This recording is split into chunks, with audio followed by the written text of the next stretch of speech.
That's a corruption of other religions, if that's what you experience. And I grew up in the South.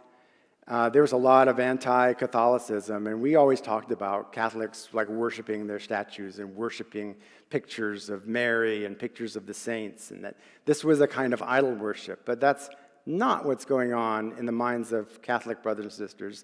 They are using those images in a way that most of us evangelicals don't.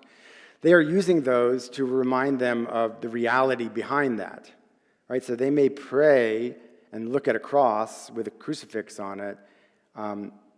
What they're doing is really communicating with God, using that as not as an idol, but as an icon, right? So then it becomes an idol when it becomes the object of the worship, and the desire and the affection and the loyalty and the allegiance goes to the thing. But even in other religions, even people that went to a temple to Zeus thought they were connecting with Zeus. They knew that was a statue. The statue was a kind of transmitter, right?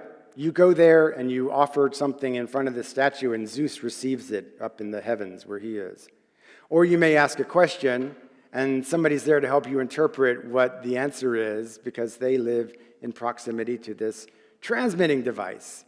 They would never have called it a transmitting device, but that's kind of what it was. Well, humans are a transmitting device. We are standing between God and the rest of his creation to do two things, and the best picture of it for me is that we're like an angled mirror. If you hold a mirror in front of your face, you can see yourself. I try not to do that very often. But if you angle a mirror, you can see something else. So if humans are standing like an angled mirror between God and the rest of his creation, that means that what is in creation, we reflect back up to God. How beautiful and providential the world is in providing for our needs, the thankfulness that we have for that, for what's good.